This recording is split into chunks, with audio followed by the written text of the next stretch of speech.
Oke, welcome back guys, welcome back to our channel. Mulai lagi kayak di sekolah perang lagi. Ini NFT OG ya, kayaknya nggak perlu dikenali lagi. Ini Mas Prof Dota, selalu kenal ya Mas? Halo, salam kenal semuanya, salam kenal Mas Iman. Aduh, akhirnya bisa jumpa meskipun online ya. Iya benar. Iya kemarin tuh ada juga aku pernah nge-tag mungkin karena aku nggak terlalu terlibat di ini lah kan NFT juga aku nggak naik ke space-nya jadi ya inilah momennya untuk ini Mas sharing-sharing kayak gitu ya. Mm-mm. Ya udah, jadi sebelum masuk inti tak kenal kata sayang dulu ya, Mas. Maksudnya Mas gimana masuk dunia kripto atau dunia NFT pertama kali gimana?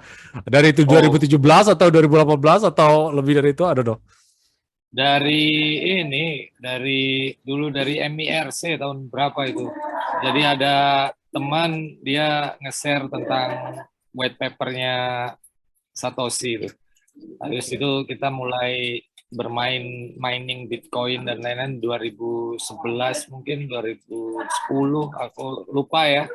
Ya, Cuman setelah itu diabaikan sampai akhirnya kita 2015 2016 bertemu online lagi ketemu terus kita ingat apa tahu ada berita bahwa Bitcoin ada nilainya semakin tinggi ya kita mulai serius tuh. Dari ya, situ kita main mining, staking, tapi geser mas. Setelah itu kita ke dari Bitcoin ke Ethereum ya. gitu. Oh Itu dari, dari apa ya? 12 tahun lalu mungkin. iya benar. Berarti terhitung OG lah Mas, kan? Maksudnya udah terlibat lama di NFT, di kripto. Kalau di NFT sendiri gimana Mas? Dari zaman Goza, Kalau di kayaknya NFT jauh kan OG kan Mas kan? Iya. ya terus terang di kripto di NFT kitanya nggak banyak temen ya di community Indo karena dulu kan komunitinya nggak seperti ini dan di kita ngomong kripto aja dulu di Surabaya itu banyak kan pemainnya tuh macam jual ICO-nya itu macam jualan MLM asuransi Iya, gitu. benar-benar. Jadi stereotipnya ini banget ya. Jadi kita mainnya lebih ke online ya. Dan 2016 17 tuh ada angin segar karena ada NFT untuk art.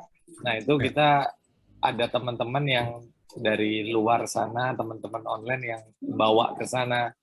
Tapi lagi-lagi belum seperti hari ini dan peaknya itu pemicunya itu waktu kita COVID kemarin ya. Jadi di satu Iya. sisi ada dua ini anugerah atau musibah COVID ini karena Ya. waktu itu kita ada COVID dari situ kita bisa akhirnya seperti hari ini punya banyak teman dan Ya.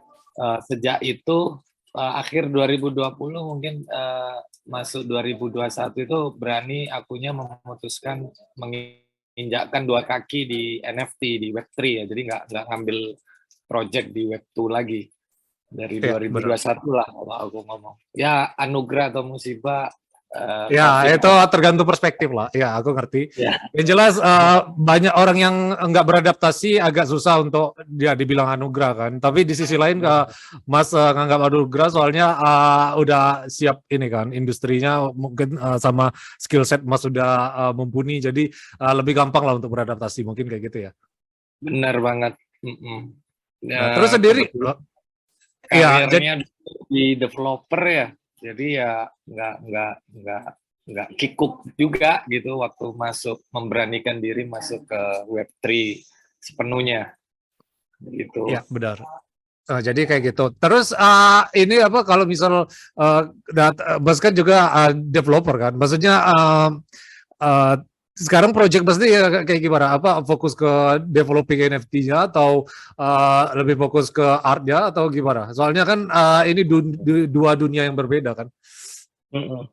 Jadi di awal-awal 2021 itu banyak kan kita jadi developer ya. Kita belum ngomong kita sebagai kreator atau apa dan kita kenalnya project-project dari luar, timnya pun dari luar dan waktu itu ya namanya developer ya kayak tukang gitu. Jadi kita nama mungkin nggak pernah keluar gitu. Sampai akhirnya sekitar habis Lebaran 2021 lah ada teman-teman di Surabaya yang bisa kita ajak untuk ketemu secara offline dan lain sebagainya. Di situ mulai kita kenal apa itu Clubhouse, Space gitu-gitu, teman-teman Indonesia bermunculan tuh baru munculin nama Prof Notanya.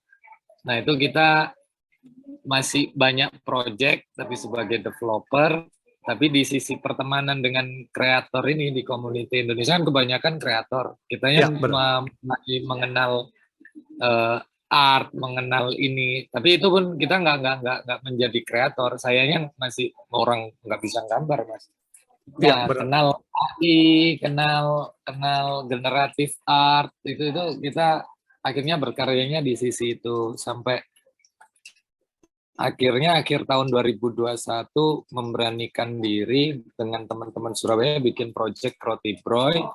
Terus sekarang masih jalan untuk menyelesaikan roadmap karena kita kan goalnya bikin film ya, animasi. Terus nanti akan ada koleksi lagi untuk tiket, dan tahun ini ada 2 project yang sedang kita kerjakan. Satu derivatifnya Roti Broy di Ethereum yang namanya konservasi, itu mungkin bisa Ya, dilihat di Twitternya ya aku Roti udah Broy. cek tadi ya. Terus sama project Anti-Net Society itu beda, itu bukan dari Roti Broy, itu aku sendiri, tapi di sini bukan sebagai developer ya, Ya, ya, ya. jadi It's lebih okay. ke advisornya project gitu. Aku bersama beberapa teman di situ ngetim untuk project ini. Jadi kayaknya tahun ini udah mulai retire jadi developer. Oh gitu. Tapi Mas udah ada basic programming berarti ya backgroundnya ya. Jadi nggak terlalu Ya, kaget sama programming Solidity atau kayak gitu kan? udah ya udah kan basicnya dari JS JavaScript ya, kalau Ya benar. teman-teman programming mungkin nggak asing dengan Solidity karena dia diadop dari sana. Terus sedangkan yang lain kayak di Tezos programnya pakai Michelson, itu bahasa untuk assembly. Aku rasa teman-teman teman-teman web tuh udah yang belajar bahasa assembly, terutama yang berkutat dengan hardware, mereka sangat familiar dengan itu. Terus Rust kalau di Solana Oh itu nah ya. dengan JavaScript-nya juga pastinya familiar di sana. Itu sih. Nah, kalau sekarang aku lebih ke ini ya, apa ya, advice sama ngeplan aja sih, merencanakan. Karena ada yang lebih muda, yang lebih jago, Mas. Jadi Ya benar. dia lebih update secara skillnya, secara tekniknya. Sedangkan kita yang sudah umur gini, mungkin Waduh. secara pemahaman konsep Ya itu benar. kita yang update di sana, tapi implementasi penggunaannya itu kita lebih banyak diskusi dengan yang lebih muda ini. Mereka yang lebih apa ya, lebih caem lah, lebih canggung, lebih lincah, lebih canggih, lebih lincah Ya. gitu. Gitu. Ya ngerti sih aku. Soalnya Mas juga sering berbau sama community lah, bikin Twitter Space atau kayak gitu kan biar orang ya build the community lah. Jadi kayak gitulah intinya kalau Ya, misal kita pengen expand kayak gitu kan. Jadi aku ngerti. Nah, terus ide tadi aku juga sebutkan tadi tentang developing kayak gitu. Terus origin dari Prof Nota ini sendiri kayak gimana, Mas? Maksudnya aku pikir Prof Nota ini nama dari Mas ya. Taunya ini project NFT aja ya, Prof kayak gitu ya. Kirain ada Prof gelarnya enggak ya? Nota. Nah, Prof Nota nih sebenarnya sebuah project yang bukan berupa NFT tapi berupa karakter yang dia seorang kreator project di NFT. Jadi dia akan membuat sebuah project-project yang memanfaatkan NFT dan nggak selalu tentang seni, tapi bisa jadi untuk yang lain. Gitu. Nah, Prof Nota ini lahirnya udah lama, Mas, dari sebenarnya dulu bukan nota, Mas, tapi resip. Nota bahasa Inggrisnya kan resip. Jadi Ya, ya, resip benar. ini 2017 mungkin, antara 2016-17 kalau nggak salah, karena di balik Prof Nota itu ada beberapa orang yang sepakat bahwa apa yang dimaksud dengan blockchain, apa yang dimaksud dengan catatan-catatan itu mungkin di realita kita bisa kita wujudkan seperti nota atau seperti resip gitu, Iya, tanda benar. terima. Nah, catatan-catatan di transaksi di blockchain itu kan hanya nota-nota yang dikumpulkan, yang dicatat, yang akhirnya divalidasi sehingga bisa dipakai oleh banyak orang gitu untuk keperluan mereka, bisa dimanfaatkan untuk keperluan mereka. Nah, dari situ muncul nama resip itu, dan nota adalah bahasa Indonesianya Ya, ngerti. gitu. Oh, jadi terinspirasi dari blockchain itu sendiri ya sejatinya. Itu kan cuman distributed database kan. Jadi kita tinggal Ya, catat, terus Mas terinspirasi dari itu dan dijadikan karakter kayak gitu mungkin ya. benar. Oh, jadi kayak gitu. Nah Terus itu ya guys. Jadi origin dari Promnota. Jadi kalian nggak perlu bingung-bingung lagi di karakter yang mungkin udah berdunia di dunia NFT Indonesia. Jadi aduh dong. Ini salah satu alasan bikin Mas karakter develop NFT ini kayak gitu ya. nah, benar. Aku tambahin ya. Jadi di beberapa orang di balik Promnota ini rata-rata basicnya developer ya. Dan mereka juga, di antara mereka juga bermain di kriptonya. Terus kita sepakat memilih salah satunya untuk memerankan Prof Notanya gitu. Jadi yang sedang ngobrol ini hanya pemeran, dan bisa jadi di kemudian hari pemeran ini juga akan berubah lagi gitu. Tapi karakter Prof Nota tetap ada. Dan Prof-nya sendiri itu sebenarnya uncertified ya, itu titel yang diberikan oleh teman-teman di community yang kalau nggak salah dulu di sebuah space kita ngobrol ngalor ngidul sana sini ya, diskusi sharing, lalu kita mensepakati oke, semua yang ngobrol di sini depannya boleh dikasih nama Prof gitu. Dan beberapa mempertahankan itu, beberapa enggak. Lalu ada yang juga memberi nama doktor, BR dan lain-lain. Ya. Nah itu originnya. Dan ya. Secara karya, Prof Nota adalah karya, tapi karakter Prof Nota membuat sebuah karya, karakter Prof Nota juga buat karya, yaitu Roti Broy, terus koleksi-koleksi NFT yang dia bikin lainnya bersama teman-teman artis dan kreator lain, termasuk yang saat ini di Bali. Kita membuat koleksi namanya konservasi. Kita mencoba membuat melting land itu terjadi, bertemunya lautan sama daratan, bertemunya real life dengan metaverse, dengan digital. Itu kita sedang eksperimenkan gitu, try and error gitu. itu tambahannya, Mas. Iya, ini kalau NFT ini kan ya masih barang baru kan, jadi try and error itu memang diperlukan. Jadi Prof tadi ya ide dari banyak orang dan dijadikan satu project NFT, dan sekarang udah jadi ya kayak gini lah ya bentuknya kayak gitu. Benar, Ya, wujudnya. by the way agak ini suaranya Mas agak agak jauh ini, bisa dekat lagi gak? Oke, sebentar. Oke, mantap. Nah ya. Nah, jadi kayak gitu ya guys. Terus karena Mas berkecimpung di dunia developer dan programming juga, Mas juga beberapa tadi sudah disebutkan tahu beberapa programming language. Di sini pernah sempat sebutkan para NFT builder nih seenggaknya juga harus bisa programming lah. Soalnya seperti kita ketahui kan yang di OpenSea atau ya aku nggak pengen nyebut merek ya, tapi marketplace terbesar kan OpenSea. Jadi kita kalau deploy smart contract di sana kan walaupun NFT-nya punya kita, tapi dia kan smart contract-nya campur sama yang lain kan.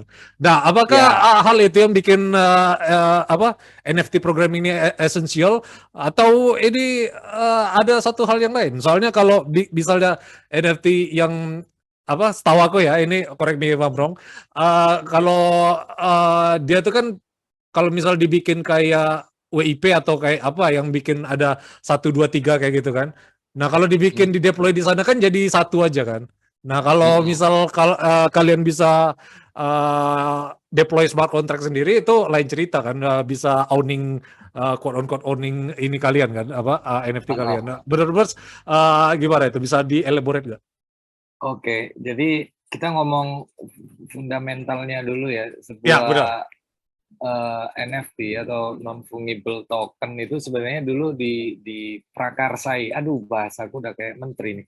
Ya, Diprakarsai, nggak apa-apa, it's okay. Ya.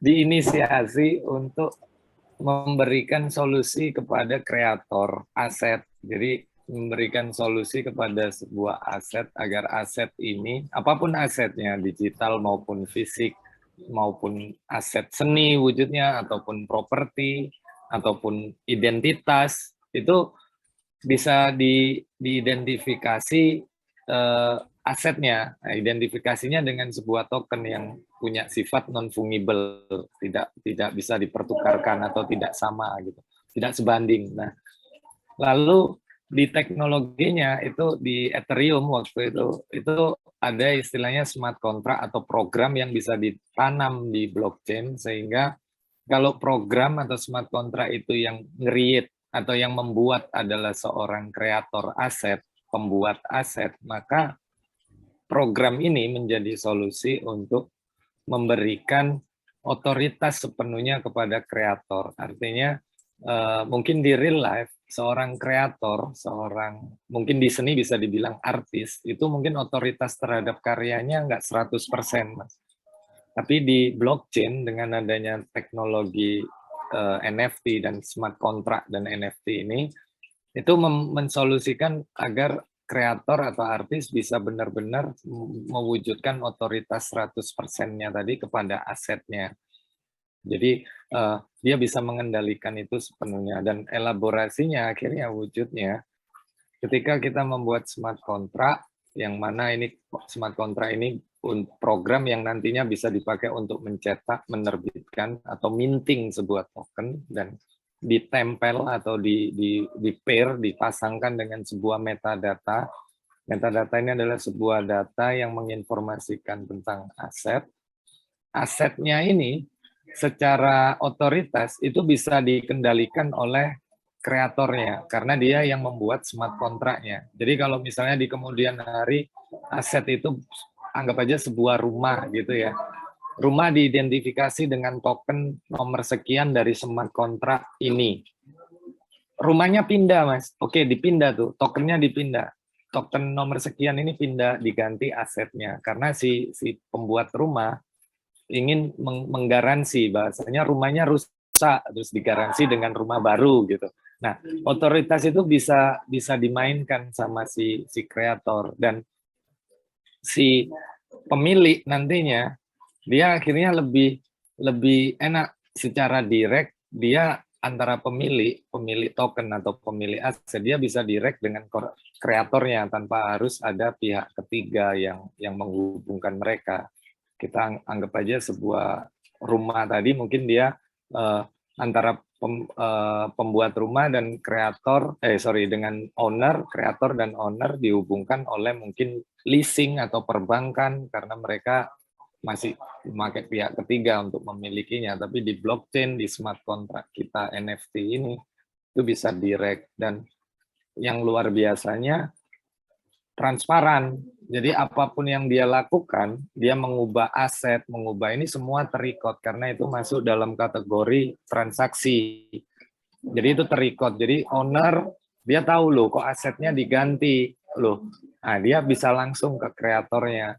Kenapa asetnya diganti? Terus atau si kreator karena ini transparan, dia bisa sounding dulu kepada ownernya kalau asetnya diganti gimana, dan lain sebagainya. Ya itu ide awalnya sejauh itu, Mas. Tapi di pemakaiannya banyak orang atau artis atau kreator yang mereka mungkin kesulitan untuk membuat smart contract.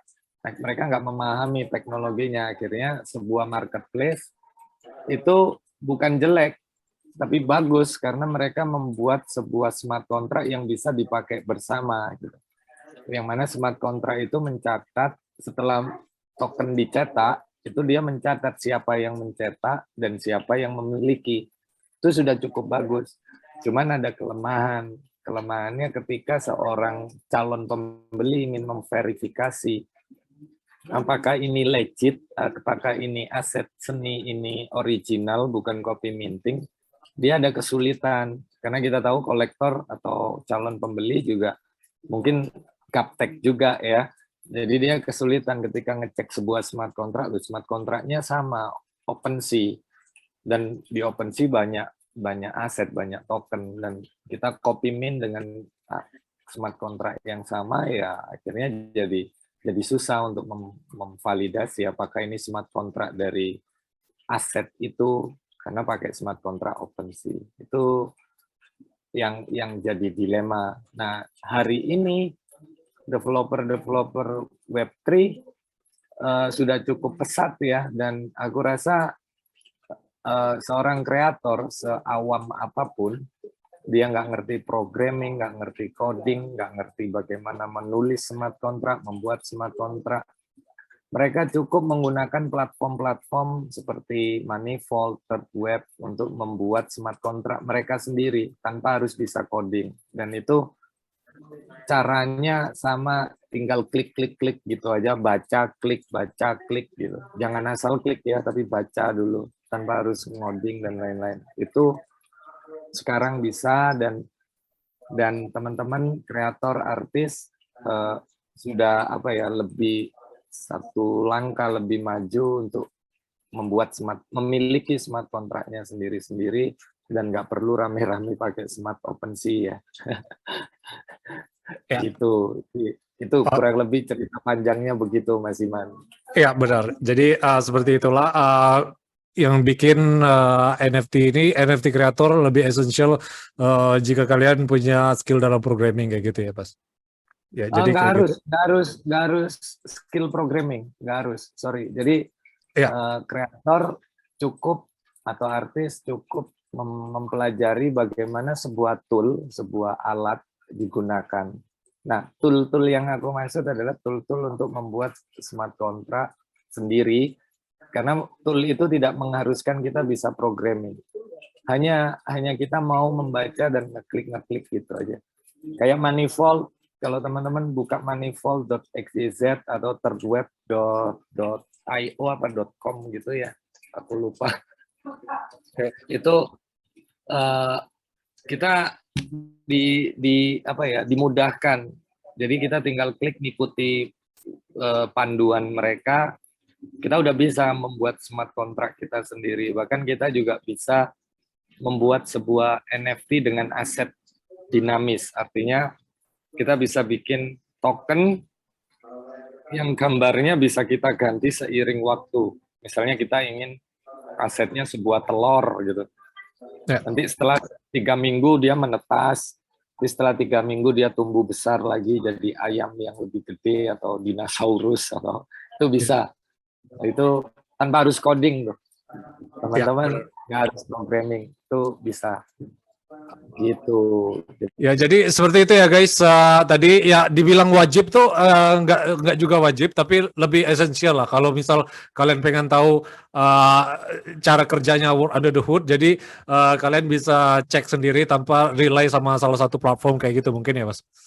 Iya benar. Nah, memahami itu penting tuh, esensialnya di sana. Jadi apa itu blockchain, bagaimana cara kerjanya, apa evolusi blockchain sampai hari ini seperti apa, agar kita tahu ke depan akan berevolusi seperti apa, dan smart contract atau program di dalam blockchain itu fungsinya seperti apa, cara kerjanya seperti apa, sehingga fungible token atau crypto dan non fungible token atau NFT itu bisa didistribusikan dan ditransaksikan gitu. Itu sangat esensial kalau paham itu. Iya benar. Gitu. Jadi ya kadang orang ini kan kalau misal dia pengen ini terlalu rely sama centralized platform kayak OpenSea atau kayak gimana kan. Seperti kita ketahui yang kemarin yang perang Ukraina sama Rusia itu kan OpenSea sempat di-ban di sana kan. Nah, jadi walaupun secara aset kalian bisa ada smart contract ya, maksudnya quote unquote kalian own NFT, tapi kalau misal kayak OpenSea itu nggak bisa dibuka atau di-ban ya sama aja kan. Jadi ya tetap ya fungsi dari decentralized itu harus dihidupkan lah sama community kayak gitu ya, Mas. Nah, jadi kalau ngomong kayak kasus kemarin tuh kita di blok, ada yang di blog gitu nggak bisa mengakses. OpenSea sendiri, yang namanya OpenSea, dia juga nggak mengajak centralize. Benar. Dia lebih ingin memfasilitasi. Kalau kamu belum bisa membuat platformmu sendiri, gunakan kita. Kalau kita baca dokumentasi atau ya dokumentasi dari OpenSea, dia itu membuka API-nya, artinya masing-masing kreator, artis, bahkan kolektor itu bisa membuat website mereka sendiri, platform mereka sendiri, menggunakan API dari OpenSea itu memanggil data-data dari blockchain langsung. Jadi kita bisa membatasi di website kita hanya menampilkan karya-karya kita, dan mereka bisa jual beli di website kita secara langsung, di platform kita secara langsung. Dan itu bukan centralized lagi, itu akan decentralized ya. Semua orang bisa dengan satu wallet connect ke banyak website, ke banyak platform, mereka semua terhubung gitu. Dan itu sangat difasilitasi yang namanya OpenSea dan marketplace yang lain. Gitu sih, Mas. Iya benar. Soalnya kita juga definisi decentralized centralized itu juga harus disatu pahamkan dulu. Jadi soalnya yang bilang tadi centralized nyatanya nggak decentralized kan. Tapi dibilang decentralized juga kadang yang masalah band tadi bikin dia centralized. Jadi ya itu sih mungkin masalah perspektif, balik-balik lagi ini nggak ada salah yang nggak ada benar. Tapi ya itu sih balik lagi mungkin OpenSea yang saya maksud itu ya itu tadi Mas, maksudnya kita develop smart contract sendiri karena dia manggil API dari masing-masing website sendiri kan, baru kita bisa deploy atau sebagainya. Jadi ini ya salah satu inilah revolusioner lah bagi NFT marketplace untuk ya lebih besar lagi ya. Jadi kayak gitu mungkin kalau soal OpenSea. Iya benar. Ya, terus juga OpenSea juga kan mulai merambah ke market lain kan. Maksudnya ada ya, kemarin juga baru masuk Solana kalau nggak salah. Nah, bro, Mas, ini bakal bikin yang lain obsolete nggak? Bakal atau justru ada value proposition yang lain yang bikin tetap orang pakai marketplace yang lain kayak gitu? Ya kembali ke semangat desentral ya. Ya, benar. Desentralisasi ini kan lebih kepada awalnya yang dimaksud desentralisasi ini distribusi. Distribusi apa? Data dan informasi. Jadi sebuah sistem, sebuah community, sebuah ekosistem itu akan lebih bagus, lebih bertahan, hampir kekal bahkan kalau distribusi data dan informasinya decentralized, tidak centralized. Tapi yang namanya decentralized ada kelemahan relatif lebih lambat dibanding distribusi data dan informasi yang sifatnya centralized. Tapi yang centralized ini sangat rentan padam atau tidak bisa, jauh dari hampir kekal itu jauh. Nah, dengan kita membuat sebuah platform yang mampu untuk multi-chain, kita ngomong satu blockchain aja dia sudah centralized untuk memastikan ini hampir kekal. Data dan informasinya hampir kekal karena didistribusikan secara decentralized. Nah, kalau kita bisa sampai multi-chain, itu kita bisa berada di angka kekal, Mas. Angka kekal. Multi-chain artinya data dan informasi ini tidak hanya terdistribusi di dalam satu jaringan blockchain, tapi bisa lintas blockchain, dan itu sebuah kekekalan gitu.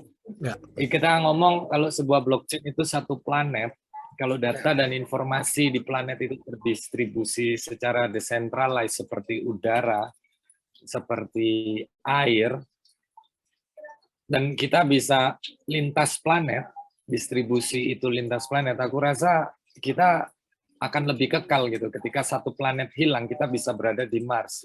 Mars hilang, kita masih bisa berada di planet yang lain. Tapi karena mungkin secara planet tadi tidak multi planet, jadinya kita nggak mengalami itu.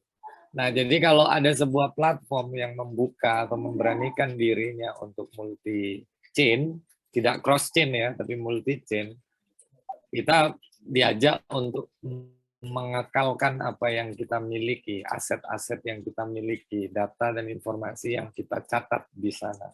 Dan itu luar biasa sih, luar biasa. Ya, Itu sih Mas, kalau aku dari aku. iya benar, nggak ada salah, nggak ada benar lah kalau masalah decentralized nih kan. Iya, kalau benar yang Mas bilang tadi, multi chain itu bagian dari decentralized kan. Soalnya semakin banyak, ya inilah network grow, jadi semakin decentralized lah dia kan. Nah, cuman ada juga kalau misal Mas tahu Markov's Law, itu teori adopsi teknologi sih. Makanya Google atau Microsoft atau ya Spotify atau yang kayak gitu tuh cenderung monopoli karena ya bagian dari centralized kan free market. Free market kan winners takes all kan. Jadi kalau winners takes all berarti ada juga yang blockchainnya obsolete. Nah, terus pandangannya kayak gini gimana? Soalnya di satu sisi ada ya teknologi kan benar namanya distributed atau decentralized kan. Tapi di sisi lain ada yang adopsi manusianya, ada human nature, ada market juga kan. Jadi tokenomics dan programming itu dua hal yang bertolak belakang kadang. Nah, ini menurut Mas gimana kalau dari hal itu? Ya, ini ngomong pemanfaatan ya, teknologi itu hanya alat yang ada, kita harus mengembangkan terus pemanfaatannya. Makanya orang-orang kayak saya, teman-teman saya dibilangnya developer, pengembang. Kita ngomong teknologi, kita asumsikan aja sudah ada. Kita kembangkan pemanfaatannya. Jadi kalau kita nggak mengembangkan ya kita syukur make gitu aja ya, yang ada bertolak belakang Mas. Jadi kalau ya ini di usia ya, kita ngomong umur gitu, dari pengalaman hidup sampai usia sekarang, yang aku lihat, aku orang teknologi, orang sains gitu, dibesarkan di kampus atau institusi teknologi. Kecenderungan yang aku lihat, teknologi itu digunakan, tapi memicu masalah sosial baru. Padahal secara bijak, kalau kita mau berpikir dan mengambil keputusan sedikit lebih bijak, masalah sosial yang timbul itu semuanya bisa diselesaikan dengan teknologi. Nah, ya sudah waktunya sih untuk pengembang, developer di sini, kembangkan teknologi, manfaatnya untuk apa, dan pastikan bisa menyelesaikan masalah sosial sekecil apapun gitu. Kalau kemarin sebuah COVID memicu banyak masalah sosial, akhirnya banyak sektor real yang padam karena lockdown dan lain-lain.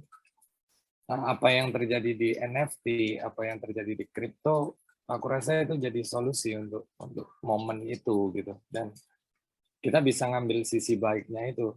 Nah, kembangkan lagi untuk yang seperti itu dengan pola yang sama, dikembangkan lagi pemanfaatannya. Kalau kita nggak bijak ya bertolak belakang ketemunya. Itu sama kayak kita menemukan sebuah teknologi namanya pisau.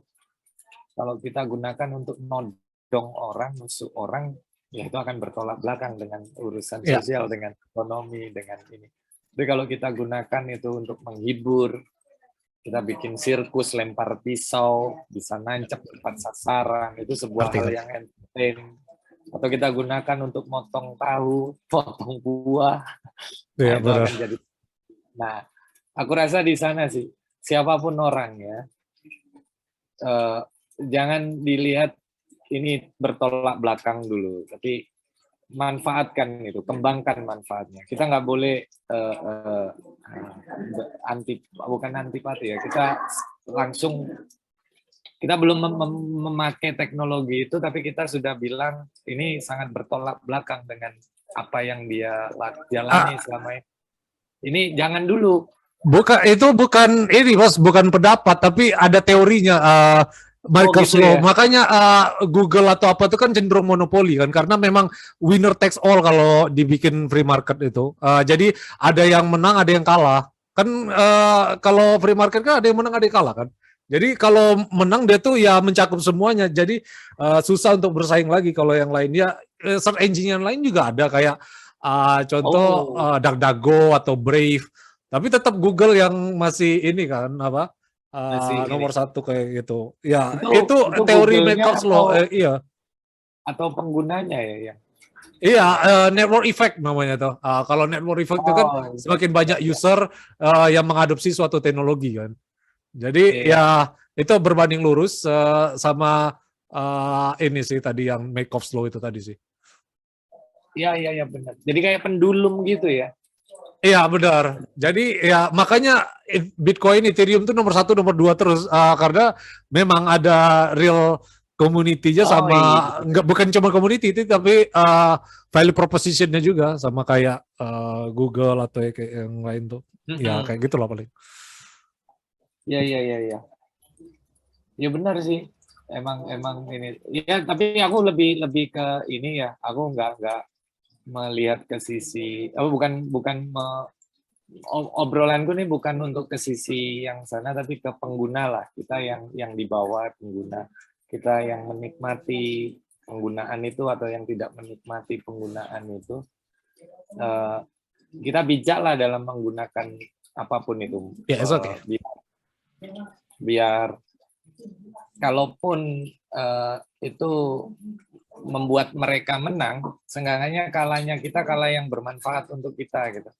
Bro. Uh, Gimana ya?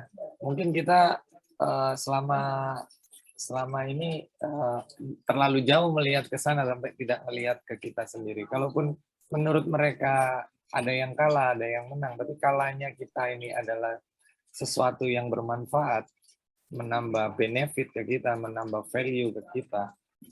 Aku rasa it's okay. Ada yang bilang gitu juga, kalau kamu gagal itu bukan kalah, tapi kamu menemukan cara gagal Ya. baru tuh.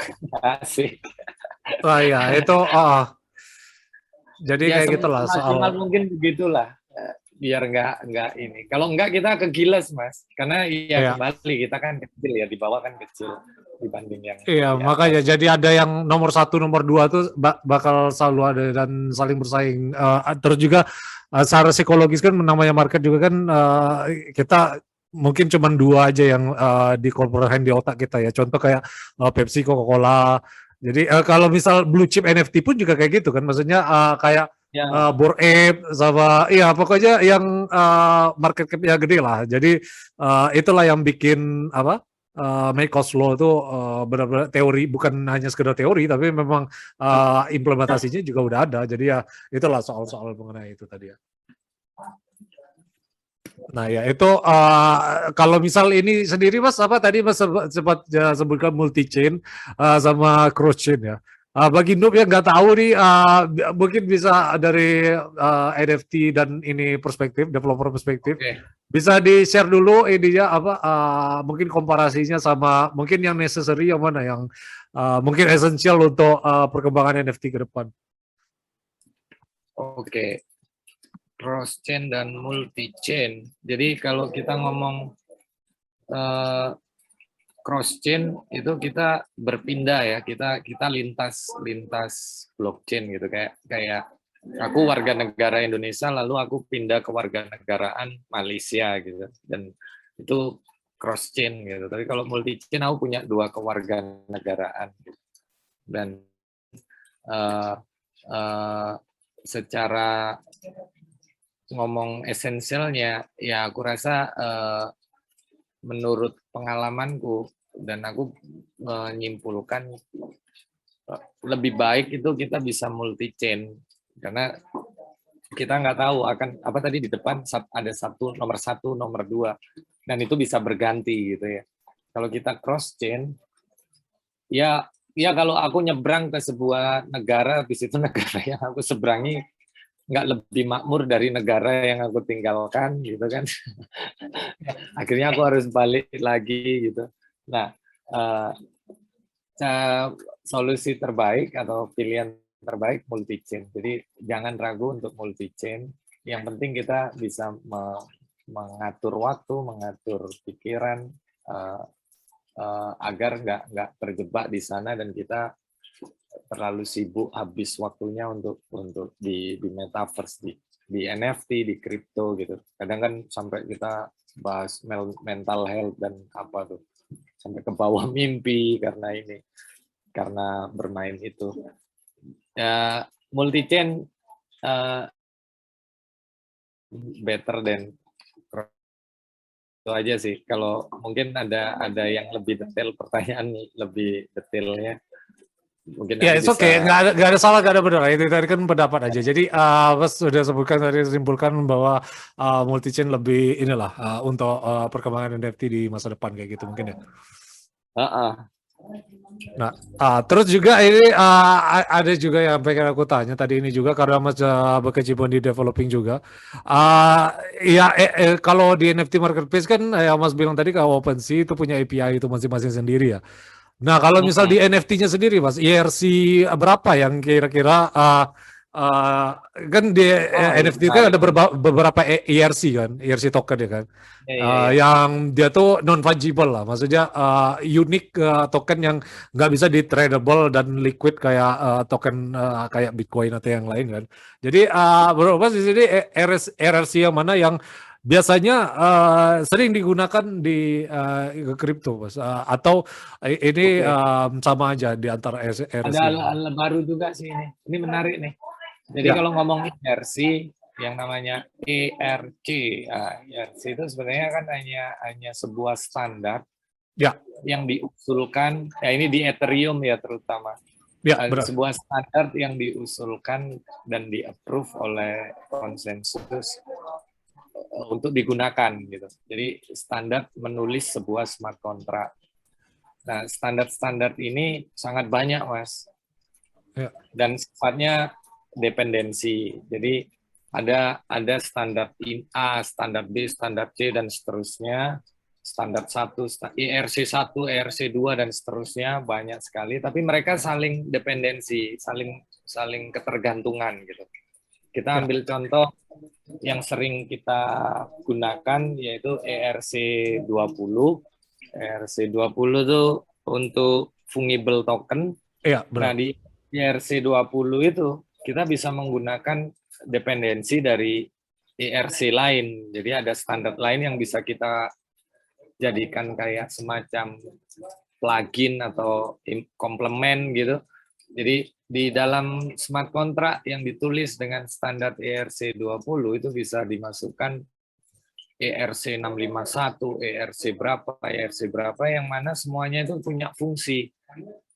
Kalau token fungible ini atau kripto ini bisa ditransferkan, bisa dipindah tangankan tokennya, ya di-include-kan standar ERC berapa gitu, dan seterusnya.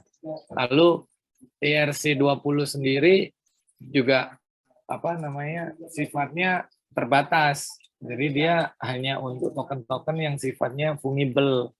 Jadi kita nggak bisa membuat token NFT non-fungible dengan standar ERC20. Kenapa? Karena ERC20 begitu smart contract ini mencetak sebuah token, dia nggak bisa mempairing atau mencantumkan di tokennya itu sebuah metadata, gitu, sebuah informasi terkait sebuah aset.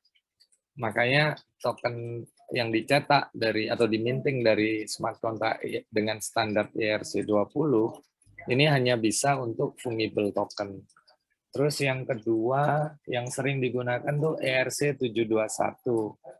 Itu untuk token-token non fungible. Jadi ERC721 pun juga gitu. Ketika smart contract ditulis dengan standar ini, dia juga mencantumkan dependensi dari standar lain yang misalnya tadi transferable atau enggak transferable, burnable atau enggak burnable, terus payable atau enggak payable, artinya kalau mau berpindah tangan, berpindah wallet, tokennya nanti harus bisa berbayar dan bisa enggak berbayar atau apa. Nah, itu pakai dependensi standar smart contract yang lain. Nah, ERC721 dia uniknya bedanya dengan ERC20 adalah dia bisa di pairing atau dikaitkan dengan sebuah metadata. Jadi ERC721 ketika dia mencetak, smart contract ini mencetak minting sebuah token, tokennya itu pasti digandeng dengan sebuah metadata, sebuah informasi yang menjelaskan tentang aset apa yang ditempel oleh token ini. Lalu yang ketiga, ada ERC 1155. Itu yang ketiga ini sifatnya apa ya? Bisa dua-duanya. Dari di smart contract ini kita bisa membuat sebuah fungsi yang mana dia bisa menerbitkan atau mencetak token yang fungible dan mencetak token yang non fungible. Ketika ini fungible, dia hanya perlu dicantolkan dengan satu metadata untuk semua token yang dia buat.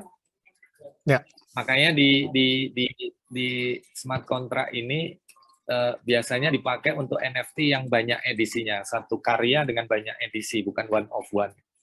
Lalu dia juga bisa untuk kayak ERC721, setiap token yang dia cetak dicantolkan dengan metadata yang berbeda. Itu bisa juga. Nah, yang mau aku sampaikan, kebetulan kemarin ada, bulan kemarin itu ada update sebuah standar baru, yang mana standar ini bisa diinkludkan menjadi komplement untuk ERC721 maupun 1155. Belum, 721. Jadi untuk Ya, NFT 721 itu bisa menggunakan standar ini. 4907 kalau nggak salah. Ya, ini kita bisa membuat sebuah token yang dicetak menggunakan smart contract ERC721 itu memiliki dua rule. Wallet yang mencetak, yang memiliki token itu, yang dicetak itu nanti bisa memungkinkan punya dua role, bisa memberikan dua role. Role pertama owner dan role kedua user. Yang mana bedanya kalau wallet ini yang memiliki token yang dicetak tadi, dia owner, maka dia bisa memperjualbelikannya, bisa mentransfernya ke orang lain, ke wallet lain. Tapi kalau dia role-nya hanya user, dia nggak bisa memindahkan itu, dia nggak bisa menjualnya, dia hanya bisa menggunakan tokennya. Bisa jadi untuk mengakses, untuk ya kita manfaat untuk akses, untuk apapun itu, utility dari NFT itu. Nah itu 4907 kalau nggak salah, ERC 4907. Iya, standar baru ya? Ya kemarin itu lagi barusan. Sebenarnya ada banyak sih, cuman yang menurutku paling oke itu ya untuk di perkembangan NFT ya, untuk mengembangkan manfaat NFT itu, terutama untuk akses utility-nya. 497 kalau nggak salah. Mungkin nanti teman-teman bisa riset sendiri mencari tahu. Iya, benar. Iya. 997. Ya, yang jelas Mas sudah komparasi ERC token ya. Jadi itu yang paling penting, dan juga Mas menganggap yang ERC yang terupdate ini ya ERC yang paling superior kayak gitu ya. Is that what you're saying? Maksudnya itu maksudnya? Hilang Mas, halo. Halo, iya. Jadi menurut Mas yang terakhir tadi ERC yang baru terupdate tadi, nah itu yang paling ini ya superior dibandingkan ERC yang sebelumnya ya? I don't know. Bukan itu paling superior, tapi jadi itu lebih apa itu kalau boleh tahu? Ya. Jadi kalau kita bilang yang superior ya masih ERC20, 721 dan 1155. Nah, kalau ngomong 4907 atau standar baru yang muncul bulan kemarin itu, dia lebih ke pelengkap, dependensi lah. Dependensi yang bisa melengkapi ERC721. Jadi nanti ketika kita menulis sebuah smart contract ERC721, kita tulis smart contract ini itu punya ketergantungan dengan smart contract 4907 atau smart contract apa gitu. Tergantung kita menamakan smart contract itu. Nah, Sedangkan standar 4907 hanyalah standar penulisan. Dia nggak ada apa-apa di sana. Ya, benar. Nggak ada fungsi apa-apa, hanya penjelasan tentang bagaimana membuat sebuah fungsi agar memunculkan dua rule di ERC 721. Kurang lebih seperti itu. Ya, kalau untuk NFT, ya itu sih, non-fungible 721 tuh masih jadi quote-unquote primadonanya lah kalau misal pengen create NFT. Cuman kalau yang untuk liquid token kayak Ethereum atau ya Tether, USDT Tether kan masih pakai ERC20 token ya. 50. Jadi itu perbandingannya yang jelas perkembangan NFT dan kripto bakal inilah apa saling ya karena ada update yang baru ini kan juga mungkin ya saling update terus soalnya kemarin kan juga proof of stake juga udah mulai ini kan Ethereum udah pindah ke merge kan proof of stake ya, kayak gitu kan. Yoi. Nah ya kalau ini berpandangan Mas aja proof of stake NFT ini bakal gimana? Maksudnya karena mungkin secara scalable kan ya mungkin dia mencoba untuk solve blockchain trial lemah lah. Tapi kita ketahui kan kalau misalnya dia lebih cepat berarti semakin centralized kan. Jadi menurut Mas itu bagus untuk perkembangan NFT. But I don't know proof of stake di NFT seperti apa? Ya Ntar gimana ke depannya. tuh? Makin centralized maksudnya gimana? Lah iya kan ada Kalau blockchain Terralemma. Terralemma itu kan ada yang security, ada yang decentralized, sama ada yang segitiga itu loh Mas. Ada apa lagi satu lagi tuh? Scalability, ya scalability, security, sama desentralisasi. Nah jadi ada dua hal yang ada trade-off di antara dua hal yang bisa diimplementasi di blockchain. Jadi kalau misal kamu gak decentralized, otomatis ya lebih scalable sama lebih secure. Cuman kalau nggak secure, nah ya kayak gitulah. Ya, ngerti kan intinya? Tapi menurut Mas gimana nih? Ya teman-teman mungkin yang melihat video ini mungkin perlu tahu itu dulu. Jadi ada trilema. Trilema itu kalau kita pernah tahu istilah dilema, ini trilema. Ada 3 masalah yang saling melemahkan kalau dikuati. Kita menguati decentralized-nya, yang 2 jadi lemah. Security-nya lemah, scalability-nya lemah. Begitu pula sebaliknya, kita kuati security, decentralized, scalability lemah. Kita kuati scalability juga gitu. Nah, itu kenapa di blockchain ada istilah layer 1, layer 2 gitu. Kalau kita ngomong fundamentalnya layer 1, layer 0 lah kalau kita ngomong. Layer 0 itu ya blockchain itu sendiri, layer 1 itu blockchain itu sendiri kalau ada yang mengistilahkan. Ini dia sangat decentralized, sangat secure. Tapi scalability-nya lemah. Prosesnya lambat. Bahkan kalau di Bitcoin kita bisa nunggu itu sampai bermenit-menit untuk transaksinya. Tapi kita bersyukur ada blockchain-blockchain yang dibangun di layer 2, di mana dia membuat sebuah jaringan blockchain baru yang memanfaatkan jaringan blockchain yang sudah ada, kayak Ethereum dan Bitcoin itu kan layer 1. Nah, tujuannya dibuat layer 2 ini dia biar lebih cepat, sedangkan urusan decentralized-nya, urusan secure-nya dipertahankan oleh layer 1. Kita bisa asumsikan, kita bisa analogikan kayak lempeng muka bumi kita ini bergerak lambat sekali, Mas. Itu layer 1. Kalau kita berdiam diri di Pulau Jawa, entah ribuan tahun lagi kita mungkin akan berada di Antartika karena lempengnya bergerak terus gitu kan. Itu kan sangat lambat, Mas. Akhirnya dibuat layer 2. Jalan, kendaraan, mobil, pesawat sehingga kita bisa berpindah tempat dengan cepat gitu. Nah, di balik itu lempeng muka bumi yang terus bergerak, ternyata lempeng muka ini berada di sebuah planet yang namanya bumi, yang ternyata dia juga bergerak mengitari matahari sesuai orbitnya. Nah, ini layer 0-nya gitu. Nah, kalau kita ngomong trilema, kita kuati movement kita bergerak pakai pesawat dan lain-lain, tapi kita tidak mempertahankan diri, tetap berada di dalam bumi. Kita mungkin bisa ketinggal, Mas. Buminya udah muterin matahari, kitanya tertinggal gitu. Karena pesawat kita nggak berada di dalam bumi gitu, keluar bumi.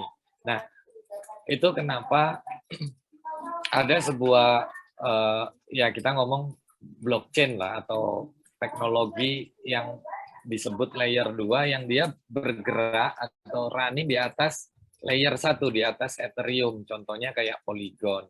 Itu blockchain-nya layer 2 sifatnya. Dia kayak sebuah pesawat, sebuah mobil yang terus bergerak di atas permukaan tanah, di atas permukaan bumi, tapi dia nggak keluar dari bumi. Nah, bumi ini Ethereum. Gitu. Nah, itu analoginya kayak gitu. Mudah-mudahan Ya, benar. Tahu aku itu. Ya. Nah, lalu kita ngomong layer 3. Layer 3 itu di decentralized app, decentralized aplikasi atau disingkat DAPP atau DApp. Nah, ini di dalam mobil, di dalam pesawat, kita ada aktivitas jalan-jalan juga. Misal asumsikan mobil itu sebuah bis gitu, ada kondektur yang bergerak dari depan ke belakang gitu. Dia lebih cepat lagi untuk mengurus transaksi di dalam mobil itu. Dia dari belakang nanya penumpang dari belakang bayar karcis, bayar tiket sampai ke depan. Itu diproses semua tapi terjadi di dalam bis. Nah, kondektur ini dia adalah DAPP atau DApp tadi. Nah, itu layer 3. Nah, dengan adanya layer-layer ini diharapkan, bukan diharapkan sih, pelayeran ini, pembagian layer ini ditujukan untuk memastikan trilemma itu tidak terjadi.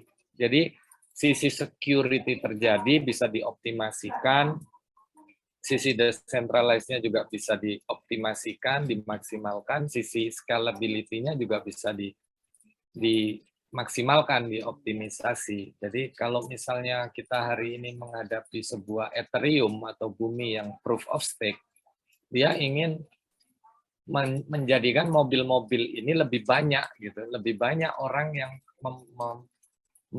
mengembangkan teknologi di layer 2-nya, bahkan di tingkat DAPP, di tingkat DApp itu dia bisa direct langsung running di atas layer 1 gitu. Kalau dulu kita memanfaatkan mining proof of work, mungkin DApp mungkin kesusahan gitu, ada kesulitan di sana. Akhirnya dia harus memanfaatkan yang namanya layer 2 yang kayak Polygon gitu. Nah, tapi satu hal, pemicu ini semua adalah karena Ethereum ingin sedikit lebih ramah, bukan sedikit, lebih banyak ingin ramah lingkungan gitu. Dia nggak ingin blockchain-nya yang layer 1 ini terlalu boros menggunakan energi. Dan yang kedua, kalau itu diambil keputusan itu proof of stake itu ternyata berdampak ke selanjutnya. Urusan trilemma tadi bisa disolusikan dengan perkembangan development seperti hari ini gitu. Kenapa begitu? Karena kalau kita masih proof of work, potensi terjadinya gas war, perang gas ketika transaksi rame terjadi itu sangat potensial. Tapi begitu di proof of stake, potensi gas war itu bisa ditiadakan gitu. Jadi gas war terjadi tidak secara berdampak keseluruhan blockchain, tapi gas war hanya bisa terjadi di satu transaksi aja. Jadi misal kayak di Tezos itu gas war bisa terjadi kalau kita berebut membeli satu buah NFT. Tapi nggak akan ngefek ke yang lain tuh, ke transaksi yang lain. Nah, kalau di proof of work, begitu kita membuat gas war, berebut sesuatu ingin diproses lebih cepat, transaksinya itu mengimbas ke yang lain. Gitu. Nah, proof of stake memungkinkan tidak terjadinya gas war, sehingga gas fee relatif tidak akan mengalami fluktuasi yang sedemikian hebat kayak waktu proof of work, relatif stabil. Tapi secara biaya kita nggak bisa ngomong proof of stake menurunkan biaya gas, enggak, tapi menstabilkan biaya gas. Itu yang perlu disoroti. Kalau ini ditangkap, otomatis orang di layer 2, pengembang di layer 2, di layer 3, mereka tidak ragu untuk membuat teknologi, pengembangan teknologi yang bisa membuat Ethereum lebih scalability dalam penggunaan, Ya. transaksi lebih banyak, lebih cepat, dan lain sebagainya. Mungkin itu. Mudah-mudahan nggak bingung ya yang dengerin. Iya. Jadi kayak gitulah masalah blockchain terlemah. Yang jelas Sama ini ini. Mas, kalau misalnya ada salah kata, salah istilah ya mungkin agak beribet ya kita ngobrolnya sambil audioan gini. Ya mudah-mudahan teman-teman yang Iya, mendengarkan nanti selo, iya, makanya ini validasi ya, benar. Jadi validasi. ini kan namanya podcast kan emang kayak gitu, nggak ada terbaku kita Nah, harus itu namanya interview mas kalau kita kaku. Jadi yang bener dielaborat aja kayak gitu kan, benar. iya. Yoi.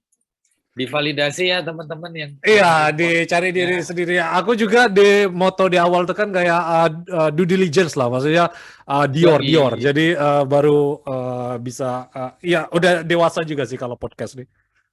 Ya, mantap. Ya, jadi seperti itu ya guys tadi tentang tetap due diligence. Jadi kalian bisa selain podcast ini kan ya aku dua arah kayak gini biar kalian due diligence ya guys. Jadi nggak ada menjurus opini kan kalau podcast ini kan ada dua sisi kan. Jadi bisa tentukan mana salah yang benar dan terus juga habis dari dua sisi itu tetap di cross check lagi dan itulah fungsi dari podcast kayak gitu mungkin ya Mas. Benar. Nah Kayak ya ini blockchain, nah. divalidasi dulu. Benar. Ya, jadi kayak gitu. Ini switch topik sebelum kita penutup karena ini udah jam tidur juga kan kalau di Bali ini udah jam 9 kayak gitu. Yuk. Jadi Bas ini kan apa community di Bali ini NFT-nya kuat ya. Kemarin aku banyak ketemu NFT artis dari Bali terus juga NFT Space juga terus ada juga apa namanya? Kayak mungkin bukan conference ya, tapi kayak festival kayak gitu ya di Bali. Mungkin bisa dielaborate dikit nggak masing-masingnya mungkin yang lebih engage di orang ini yang mana gitu di antara tiga itu. Apa aja tuh kemarin ada CoinFest gitu-gitu ya? Ya CoinFest itu kan conference. Kalau ini apa NFT ini ada sendiri kan kayak yang di Jogja kemarin yang punya Mas Parka itu apa itu Parka First itu gak tahu ya gak ikut ya ada juga tapi ya menurut Mas yang ya in person sama space kalau building community ini lebih engage yang mana gitu kalau boleh tahu di NFT ini sejauh ini Mas bikin apa space atau Kalau kalau gimana ya? Kalau di space itu kan kita lebih leluasa gitu ya. Kita bisa sewaktu-waktu. Kalau online ya di ya space benar atau di Discord, itu kita bisa sewaktu-waktu dan ya sambil rebahan nggak ya nggak nggak ada apa ya nggak ada rencana lah ibaratnya gitu. Nggak ada plan, nggak ada apa. Tapi jadi lebih ini ya walaupun kadang cukup baik. Ada beberapa space yang terencana gitu ya. Cuman eh, menurutku di community di Indonesia terutama teman-teman kalau aku amati mereka lebih nyaman, lebih leluasa saja gitu kalau di space dan lain-lain di Discord dan bahkan insight-insight yang sangat apa ya, sangat bagus, sangat insightful bahasanya. Itu kita bisa dapat di sana dan yang luar biasa keakraban, kedekatan itu bisa terjalin dengan begitunya gitu loh tanpa ada apa ya kita nggak ngelihat bentuk ya masalahnya ngelihat wujud gitu jadi lebih ini nah kalau kita di conference kita ketemu offline gitu yang acara terjadwal dan lain-lain itu aku rasa seperti kayak kita bersosial aja sih dan kita bisa menemui dan berjumpa dengan orang-orang yang mungkin nggak bisa kita temui di space, di online. Terus kita bisa bernetworking dengan lebih tepat sasaran. Tapi untuk berdiskusi sampai kita mendapatkan sebuah insight, apalagi yang sampai insightful, itu harus dilanjut, Mas, ke in personnya tadi. Jadi kita bisa, ya kita hanya kenal sosial, kenalan, tukar kontak, dan lain-lain, mengenal kulit. Lalu setelah itu kita bisa lanjut ke secara personalnya. Nah, kalau secara personal kita bisa melanjutkan itu, aku rasa itu kita bisa dapat insight-insight yang menarik. Dan itu dua hal itu nggak perlu dilakukan secara bertahap, conference terus personal atau acara atau apa. Tapi kalau di space itu bisa sekaligus terjadi. Gitu. Kita kenalan di space dan lain, kita bisa langsung DM-an secara personal di Discord juga gitu. Ya aku rasa ngelihatnya begitu, dan teman-teman lebih leluasa di online ya. Kalau conference kan di offline kan terjadwal banget, dan nggak semuanya berada di kota itu gitu. Benar. Terpisah dari Ya, itu namanya sih. decentralized tadi kan, maksudnya ada yang di mana ada yang bisa masuk semua. Terus juga ini ya apa? Mungkin komunitas di Bali juga NFT-nya juga udah kuat kan, Mas. Jadi itu salah satu faktor yang bikin ya yang pertama tadi ya benar untuk sekedar tahu ya ini bagus lah orang untuk anu di space. Cuman yang mempertahankannya itu kan butuh in person juga kan ketemu kan. Jadi itulah mungkin masalah komunitas kayak gitu ya. Ya, pendekatan personal. Ya. Jadi kayak gitu. Ya, ini soalnya udah sejam juga, kayaknya aku harus akhiri juga.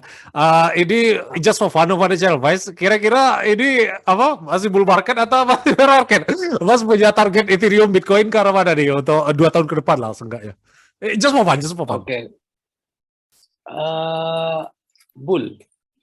Iya, just for fun. Ke arah mana? Bitcoin 100.000 lah, Ethereum 10.000 lah. Berapa?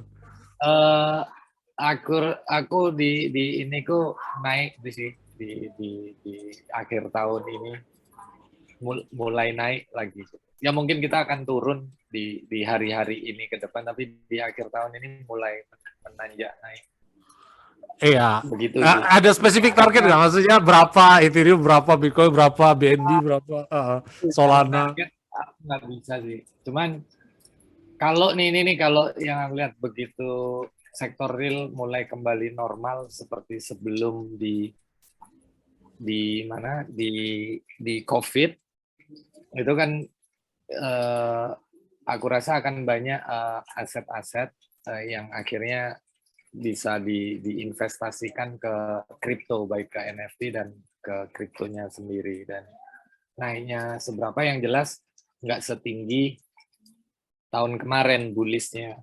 Ya mungkin setengahnya gitu, tapi setengahnya lah. Jadi kalau sekarang berapa sih Ethereum atau Bitcoin? Ethereum 14 1400-an. Kalau Bitcoin 20 ribuan, 19. Tahun kemarin bullishnya mentoknya di ATH-nya kalau Bitcoin 69, Ethereum 42. Itu kan ada meme-nya juga kan, 42. 69 tahun kemarin bullishnya, sekarang hari ini 29 ya Bitcoin. Ya 20-an lah, nggak tahu lah. 30-40 lah. Kalau Ethereum ini 14, kemarin 42, 20-an. 20 ke 30, Mas. Tapi terbaiknya di 30. Ya itu sih. Waduh, tapi ini kalau 30 ketinggian nggak sih? Maksudnya ya market cap-nya kan juga harus lebih gede dari Bitcoin kan, jadi ya kalau misal 30.000 paling mentok 10.000. Just for fun kan? Iya, just for fun. Iya, benar. Jadi ini nggak ada yang tahu. Jadi tetap due diligence, yang jelas ini cuma just for fun kayak gitu ya, Mas. Ya 20 sekian lah. Kok 20? 2.000 sekian gitu kalau Ethereum. Oh 2.000 ya, kalau 2.000 masih inilah. Kalau 20.000, waduh, berapa persen? Iya, ngerti. Yang Bitcoin yang 3.000 apa 30.000 gitu. Oh iya, ngerti. Yang Ethereum 3.000 gitu. Iya, kalau 22 tahun ke depan mungkin bisa lebih dari itu sih, nggak ada yang tahu lah. Yang jelas ini just for fun tadi ya. Mas juga masih bullish lah untuk beberapa tahun ke depan kayak gitu. Ya, mudah-mudahan Mio-nya kita jadi Avanza semua tahun depan. Ya, benar. Jadi ya kayak gitu. Ya udah, maybe that's it for today. Thank you Mas atas waktunya. Sukses terus untuk karirnya. Guys, sekali Iya. lagi kalau kalian masih penasaran tentang Project Pronota, aku bakal share link deskripsi. Leave a like and subscribe to our channel.